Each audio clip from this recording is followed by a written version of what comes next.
From inside the Banner offices along the Inner Harbor, it is the Banner Baseball Show. Paul Mancano and Danielle Allentuck. Danielle, my voice cracking right away. Once again, I feel like that's becoming a habit. We are here with breaking news as the Orioles make a roster move within the last 20 minutes. It kind of fits into what we were going to talk about today, but it does change the equation. If you're tuning in live, by the way, on Facebook, YouTube, or Twitter, hit us with a like, a thumbs up. Share it with all your friends. You could be listening to it after the fact on any of your favorite podcast platforms. Give us a good review. We'll read it out here on the podcast. All right, Danielle, we were going to talk pitching today, and we're still going to talk pitching because the Orioles rotation took one step forward earlier today by getting lefty John Means back, activated off the 15-day IL, and they took one step back by sending Grayson Rodriguez to the 15-day injured list with right shoulder inflammation. Not what you wanted to hear. When John Means is coming back, you thought, all right, Bradish is going to be back soon. This team is going to get their rotation back fully healthy for the first time all year. And then their burgeoning ace, Grayson Rodriguez, is headed to the IL. Yeah, and we still don't know the details. We'll find out from Hyde in about 2 hours. But it's kind of interesting because he had a good last start. I mean, he pitched 5 2/3 innings, 5 hits, no runs. I mean, his start before that in Kansas City Los Angeles wasn't great, but he looked really good last time out. He said he felt strong. So I'm not sure where this came from. We don't know timeline yet. It's just an interesting predicament. And for those tuning in, it is May 1st. If you saw my tweet, I did mess that up. So John Means had to be activated today. It does not necessarily mean that he's going to the bullpen. It could still mean that. They certainly do need to help there. Craig Kimbrell is still day-to-day, but it's an interesting move. I'm very intrigued to hear the severity of it and timeline and anything else we get later today. Yeah, like you said, we're going to hear more information, hopefully from Brandon Hyde at some point later, but we're just dealing with the information we have at hand. And it's very different from what Tyler Wells experienced when he had a really rough start, I believe, against Milwaukee.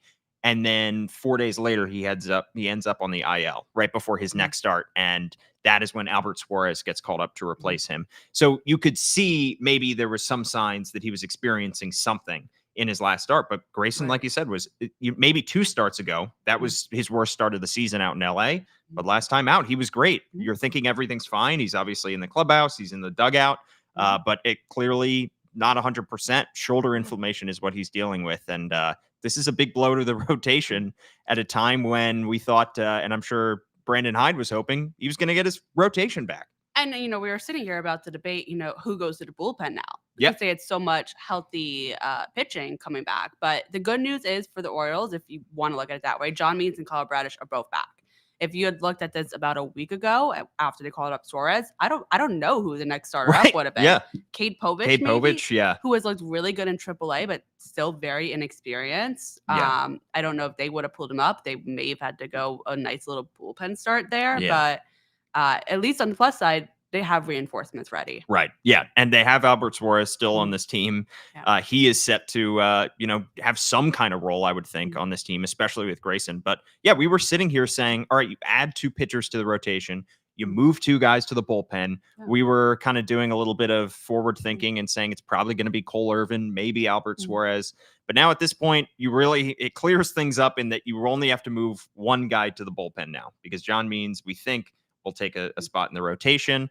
But let's look overall at this rotation right now because Brandon Hyde has had to piece it together basically on a nightly basis. He's dealt with so many injuries to the rotation. And Danielle, it feels like there's kind of I've talked with Andy about it before, there's kind of a domino effect where you start the season already down John Means and Kyle Bradish. Then Tyler Wells goes down. So all of these guys that you were hoping were going to be bullpen contributors, like Wells early in the season before he got hurt, was hoping to be Orioles were hoping he was going to be a bullpen piece. Cole Irvin is a long reliever, maybe. He's forced into a starter role. Both, Irvin has pitched very well, but it creates this effect where you have guys who should be relievers starting games, and that creates less depth in your bullpen. And the Orioles don't have a long reliever right now. And we've seen that hurt them, over the weekend when they got some shorter starts, especially in their last series against Oakland. Then what happens? You're throwing out Aiken for multiple innings, Jacob Rev for multiple innings, and both looked great last night. But they were literally the only 2 relievers available because Craig Kimbrell was day-to-day. Cano has been pitched too much. You're not going to throw out Ramirez in that situation. Yeah. So they were their only options. And then you look at tonight, if Kimbrel's not back, okay, you have Cano. Yeah. Who essentially is your only closer option. So it's created this huge ripple effect where their bullpen is so tired so early on. Yes. It's not a situation that I think they expected to be in and they were hoping to be in. You could make the case, though, at the start of spring training, at the onset, they knew that John Means was going to be slower coming back. They knew that Kyle Bradish was experiencing the elbow strain at that point. Yeah. So they figured that it was going to be a while before they got those guys back. But they thought they had enough depth in terms of Tyler Wells and Cole Irvin, Yohan Ramirez, who they just brought up, who they added recently, I guess. So they thought that they had enough to get through this, but they just keep getting hit with the injury bug. To be clear, they've done very well despite it. Yeah. I mean, they're still 11th in baseball in team ERA. They're 7th in starter ERA. They're 14th in bullpen ERA. So they're handling it pretty well. And you saw in game 1 of this Yankee series, Danny Coulomb comes out and closes out the ball game, a 2-0 win. And Jacob Rubb last night. Yeah. Who would have thought, He exactly. looked great last night. Best changeup I've ever seen him throw. Yeah. How about that swing that Giancarlo Stanton had? Yeah. He got a little lucky there. But in the other batter's box. Incredible. But Brandon Hyde has done a great job of piecing this together. But you know that if he had any hair, he would be tearing it out, because at this point, it is difficult to look that far ahead and be able to predict who's going to pitch on a nightly basis. You should tell that line to Hyde in a couple hours. I'm gonna save that for right here. Hopefully he's not tuning in. But it's just difficult to look ahead and to figure out exactly how they're going to put this thing together. I mean, you can't. Tyler Wells is not even throwing at the moment. You have to figure when he does come back, given another injury to him after he had the arm fatigue last year, that he would probably be going to the bullpen. I mean, I don't know if he at this point is still a starter candidate. But I mean, I don't know. I mean, it's been clear to me all year that they would probably have to go out and get another high leverage reliever at the mid-right point, or even before then. And I think that's even clearer now. They're lucky, as we've said, that they have so much depth that they've been okay. But I don't know if this is something they can maintain for 162 games. Yeah. John Means coming back. You mentioned at @D_Allentuck on Twitter. He's coming back because his window to come back has ended. So essentially, he's got to be back with this team. Right. You would still pencil him in as a starter at this point. You would think. He hasn't come out of the bullpen, I don't think, at all in Norfolk. No, he started every game there. 6 starts, looked really good in his last 2. He could start as early as Friday on full rest. Yeah. So the question is, how much leash are they going to give John Means here? Because we know that he barely pitched last season after coming back from Tommy John. Hasn't gone incredibly deep in games in Norfolk, and he was not, pitching in any spring training game. So that was essentially his spring training. Could that create an even worse strain on the bullpen if John Means is not able to go deep into ball games? I mean, I've asked about that a couple times. Is he going to have a pitch limit? Coming back from Tommy John surgery, guys usually do in their first season back.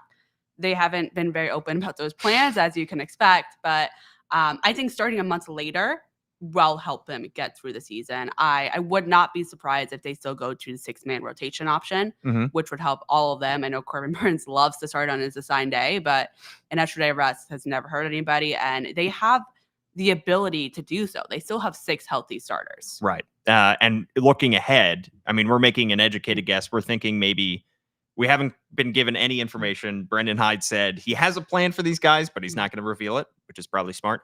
That Kyle Bradish we're thinking is going to start Thursday's game. And that John Means would return and pitch in Friday's game, and just was activated a few days early because he had to have been. Right. So Bradish last pitched on Friday. So Thursday's TBA. Means last pitched on Sunday. So Thursday would be cutting it a little early. So it just sort of makes sense with where they are at in their pitching. Right. So Thursday would have been Cole Irvin's spot. And he has looked very good in his last couple starts. Was great out in Kansas City, 6 2/3 there, and then 7 scoreless innings. So has not allowed an earned run in his last 2 starts. I think that despite all that, he has to be one of the guys that has to go to the bullpen, just only because you're not going to move Kramer, who hasn't pitched out of the bullpen at all really in his career, and you're obviously not going to move Corbin Burns. Yeah, I mean, Cole did it last year, so he knows what to expect. He did okay in those situations, but you need a guy either way. When it's a short start and they have a huge lead, you need somebody like him to go out. If it's the opposite, he has looked good this season. I still don't think he's a starter long term for them, so he is kind of the obvious choice. While as Dean Kramer, they're very happy with the progress he has made over the last year. I mean, Hyde talked about it last night after the game. They really feel like he is maturing and becoming that workhorse starter that they always thought he could be. So I just don't see him being a candidate to move. I think Suarez still could. I would give him one more start. I think hitters are starting to learn him a little bit now that there's so much footage on him. What has he made? 3 starts so far? Yeah. His last start was still fine. Yeah, 4 earned runs. Yeah. It was a shorter start than his others. So that definitely hurt the bullpen. But I would give him one more, see what else he can do. And he could also be a long reliever. Yeah, great veteran on this team out of nowhere. 11 and a third scoreless innings to start his Orioles career. And then, like you said, 4 earned runs in his last start. But he's been phenomenal. So his scheduled start next would be Friday, just doing the math. So if we insert John Means into that rotation. Would it be Saturday? I think it would be Friday. Who would be for Friday? I don't know. Okay. What day of the week is it? Today is Wednesday. Okay. Yeah. So essentially you would have Albert Suarez, I guess, start Saturday if you're bringing Means back to pitch Friday. Yeah, but no matter where would Irvin go? To the bullpen? Sure. It's getting a little complicated. Right. Here, yeah. And I don't know exactly how they're going to piece this together without Grayson Rodriguez. I mean, this is going to be incredibly difficult in terms of who could come out of the bullpen when they bring Kyle Bradish back. That's where it gets even more complicated. Yeah. You only have 3 guys with options, Right. Tate, who's already been optioned, Aiken, who has looked great and was great last night for them, Yep. and Cano, who you're not going to option. Right. So likely they're either going to option Aiken, and it's going to be a huge loss for the bullpen, or they're going to have to DFA Bauman or Ramirez. Right. Were you surprised, speaking of big losses for the bullpen, Dylan Tate has had somewhat of a rocky start, but his ERA was still solid. Were you surprised at all that he was one of the players who was optioned within the last week? So, yes and no. Of the 3 with options, I was not surprised he was the one who was picked. Right. He had pitched a lot in the last series. He wouldn't have been available for a couple of days. He's had his moments so far this year, both good and bad. But I think he's the type of guy who maybe could benefit from a little bit of a rest early on, given that he also missed all of last season. So it's going to be a big change for him. But I still maybe would have gone the DFA route. I understand, not wanting to get rid of a guy who hasn't pitched in over a week, and maybe you could use him, but they haven't used him at all this series. So in Johan Ramirez. Yes. Yeah. Ramirez. I know a lot of people think Bauman should be a DFA'd. I think maybe eventually he will be, but there is value in what he brings to this bullpen. And you still need a guy who can go in when you're losing and can eat up innings like that. And he is that guy. And he hasn't done enough, in my point of view, to prove he should be DFA'd already. Yeah, it's just a much, much harder decision to DFA somebody than it is to option them. I mean, at this point, Tate can come back next week. Exactly. And I know he was more of a contributor than Bauman was. I think the case for Johan Ramirez is that he is the closest thing to a long reliever that this team has right now, without Cole Irvin being in that bullpen, without Tyler Wells being in that bullpen. And he's their freshest arm right now. Yeah. So I know he has not looked good at all and was not good in Kansas City when he pitched, but you don't necessarily want to get rid of somebody who can throw multiple innings when you're already down so many starters in your rotation. And then in terms of Bauman, I know a lot of fans have been frustrated with his performances. I think he still has good stuff. He just loses his command, and he doesn't know when to pitch, when to throw certain pitches. The 5 ERA, not good at all. And he has shown in the past that he can be a quality reliever. I don't know how much leash the Orioles are going to give him before to try to recapture that, because, they might have to DFA him at some point. But in the short term, it's just a hard decision to give up on a guy and say, let's expose him to waivers, because guys who throw that hard, guys who have good stuff like that, tend to get claimed. And I mean, look, if this was a fully healthy Orioles team, he wouldn't be here. Right. He wouldn't have made a team out of opening day. Right. But that's just not the situation Orioles are in. Yeah. So I think that was the case for sending Dylan Tate back down. And the expectation is Dylan Tate's going to be back here. It wasn't performance-based, him being optioned. I know he did have some struggles, but it was more, look, he has options. This is the next guy up, and we don't want to DFA somebody else. And I don't even think he's pitched for Norfolk yet. Yeah. So they're really giving him a couple days, work on things, maybe get a couple innings down there, but he'll be back next week. And like you said, coming off of a season that he missed. So the Orioles have tended to be very cautious with guys like that. Yeah. They've tended to slow play guys like that. If you want Dylan Tate available in September and October, maybe you give them the rest now and hope that he saves his arm for later in the season. Especially a guy like Tate where they have control over him for 3 or 4 more years at this point. Yeah. So they want his arm healthy. And I mean, we don't have any proof of this, but John Means is going to be a free agent after this year. So they just need him to get through the season. Right. Yeah, true. This team, though, still, as it stands, could benefit from one more arm. If you had to, obviously, we're well away from talking trade deadline stuff. We're ways away from that. Teams are still hoping to compete before they eventually decide that they're going to sell off all their pieces. I don't expect the Orioles to make a trade anytime soon. But if you, in this imaginary world, could add a player to this team right now, would you rather add a high leverage reliever, or would you rather go out and target another starter for this rotation? Good question. Probably both. But if you had to pick I would say both. Yeah. Realistically, I don't think that's happening. Yep. I would say high leverage reliever. Okay. Because I think that is where we saw them struggle at the end of last year when Batista went down. It's where we've seen them, if Kimbrel going down, they've had to piece things together. And Kimbrel had 2 blown saves last weekend. So even having somebody to take some to load off him who can take the 9th inning sometimes. Yeah. We saw him last weekend. I loved Mason Miller. 103, 104 with command. Just incredible. His second season. He has had a lot of injuries, but I think if you get 2 or 3 seasons out of him, it'd be an incredible addition to this bullpen. He would obviously cost a lot. Yeah. But lucky for the Orioles, they have a lot of prospects. They have a lot of prospects. Sitting in Norfolk, waiting to be traded. Who are all doing well. Connor Norby is one of those guys who still seems a ways away from getting a call up. Obviously, Kobe Mayo. Kyle Stowers, not technically a prospect anymore, but, he continues to hit well. So and Heston Kjerstad in the majors, not even playing. Yeah. So it basically has to sit on the bench. So they have the pieces, obviously, to get a deal like that done. Yeah. I think long-term, this team will eventually need another high leverage reliever when they get into those close games in September and October. Yes. Because we saw last year in October really hurt them when they had to put somebody.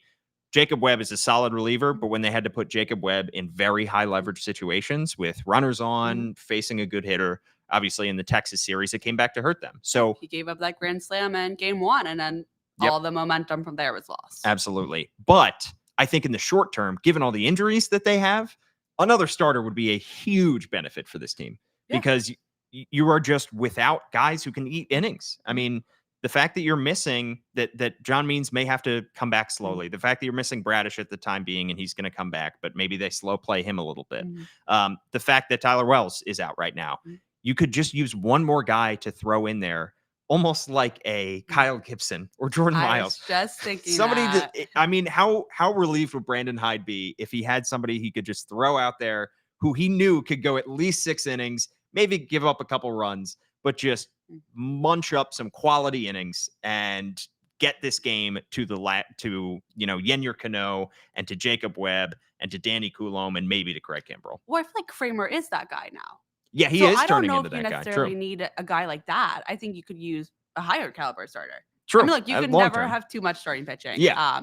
I think any addition of somebody who can slot into your major league rotation is going to be helpful. Yeah, absolutely. And I think we'll see exactly what we're going to get from John Means too, because we just haven't seen him pitch too much. He looked very good last year in the short time that we saw him, but then, didn't make the ALDS roster because he wasn't fully recovered. Yeah. So, I mean, I did see him in Norfolk. I thought he looked great. I know the stats kind of showed a different story, but they were very, very soft contact. I would very much fault it on the defense for not grabbing those plays. Okay.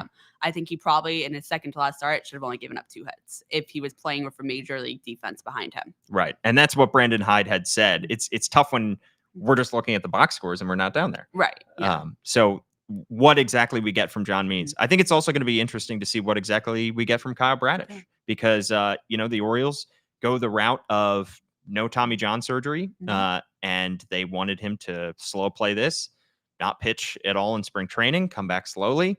And is he going to be the guy who finished 4th in Cy Young voting right out the gate? Or are the Orioles going to say, take your time in coming back? We're not going to give you, 6 innings right out of the gate. We'll give you a little bit of leash here and let yourself work back up into shape. And I believe he only got up to 78 pitches. He had 3 rehab starts versus 6 for John Means, but one of his did get canceled. He ended up throwing sim game 2 innings. So you can kind of count that as a rehab start. Sure. So he's not going to be the guy who can go out and throw 80, 90 pitches in his first start, whenever that is, which we think will be tomorrow, but it's still TBA. Yeah. So I think that he will be slow played. I am more interested in, is the arm going to survive the whole season? Yeah. Off of just a PRP shot. PRP is great. I've gotten PRP shots, but it really. Did you pitch the whole season after? Swear him the whole season, so it did help. Okay. But it does have an expiration date usually. Okay. It is usually just kind of a Band-Aid in most cases. His case may be very different than mine, but it is still going to take a lot of maintaining and a lot of work for him to get through this season. Right. So in terms of the rotation right now, you said you'd give Albert Suarez one more start. You think one more turn? Yes. Okay. But especially as you ease everybody else in. Yeah. And obviously it's probably dependent on how he looks in that next start because it's just his 4th start. But do you think at this point he's earned at least a chance to pitch out of the bullpen, be the Orioles' long reliever for the time being? I mean, I would keep him because I don't know who else. Who just would you? Yeah. If it comes down to him or Bauman, who would you rather have at this point? It's tough, right? They serve very different purposes. Exactly. Yeah. So I don't know if you can I think it depends on, is Irvin in the bullpen? Right. Because I think that you do need a designated long man. Yep. So if Irvin stays in rotation, I would keep Suarez over Bauman. Gotcha. And the lefty-righty decision there, obviously, because Irvin's a lefty. Those guys are righties. Lefties are so rare these days. If you have a lefty, yes, keep him. Exactly. And that's why I think the Orioles are very glad that they have Cole Irvin right now, because he showed the ability that the guy that pitched in the last 2 starts was the guy that the Orioles were hoping that they were going to get from the Oakland A's when they made that trade. Glimpses of this last year, but his trouble is just maintaining it. Yeah. For more than a couple times. And if, as we assume, he heads to the bullpen, that might be a little frustrating for him, only because he's looked so good in his last 2 starts, and it seemed like he was looking like the kind of pitcher that he looked like when he was very good in Oakland. He was putting it all together, and maybe he eventually comes back to that rotation if they have a need for him. I think he's always, with the Orioles, going to be that guy who goes back and forth. Right. I think he will probably always be their first chance to go to the bullpen, and then the first choice to come back to the rotation. It's just kind of the role he's going to play here. Yeah, absolutely. One more thing I wanted to touch on here, Danielle, which I know that I was doing my Charlie Day, string theory, trying to figure out exactly how the Orioles would have done if they had kept Tyler Nevin, because he was back at Oriole Park at Camden Yards as a member of the Oakland A's, and he has had a great start to the season, in part because he's getting regular playing time. But I was thinking back to the decision that the Orioles made right before opening day, after they broke camp from Sarasota, and that was to place Tyler Nevin on waivers and to sign Tony Kemp, who did not get a hit in his Orioles career, went 0 for 9. And then to replace Tony Kemp, they brought up Jackson Holliday. His struggles are well documented. He went 2 for 34 in his first exposure to big league baseball in his first 10 games. The Orioles are dead last in OPS at the second base position. And a large part of that is due to the fact that they've had Jackson Holliday starting there, who struggled mightily. They had Tony Kemp, who struggled mightily. I know Tyler Nevin doesn't play third base, but if they had just kept Tyler Nevin out of the gate and moved Jordan Westbrook from third base to second base, you do wonder if this offense would have been just a little bit more potent in the first month of the season, only because it felt like an unnecessary move. I know the Orioles wanted a left-handed hitter in that infield, and that's why they went out and got Tony Kemp as opposed to Nevin, who's a righty. But I thought it was kind of unnecessary at the time, and it feels even more unnecessary now that Tyler Nevin is out hitting in Oakland, and he hit a home run against the Orioles in that series, and Tony Kemp's no longer on the roster, and Jackson Holliday's back in Norfolk. I mean, I never understood it from the beginning. Yeah. Because they also had Colton Wrong, who they let go. And you could have had Colton Wrong start. Sure. How many games did Tony Kemp start? 2? 3? Yeah. 9 at-bats, I think. Colton could have done the same thing. You also have Connor Norby. Yeah. Just sitting in AAA, who surely would have raised that OPS at second base. So I never understood the decision to bring in somebody else, especially just for 10 games. Right. If it had been a month, I think we would have been like, okay, like a month is a long period of time. I understand that, but I still don't get it at all. And that's not to bash what they've done so far offensively as a team. They lead baseball in home runs. They've been phenomenal. They've been scoring runs on a nightly basis. Really only a couple times in the first couple weeks of the season have they had hiccups, but it's just the second base position that offensively has been a bit of a black hole. And maybe you think if they had just one more good infielder in that spot, or at third base, and you move Jordan Westburg over to second base, that they might have an even more potent offense. And I still argue that they have it in their system. I mean, Jackson Holiday will come back and will be better. Jordan Westburg will go back to third, and Holiday will come up and be a solid second baseman like we all think he will be.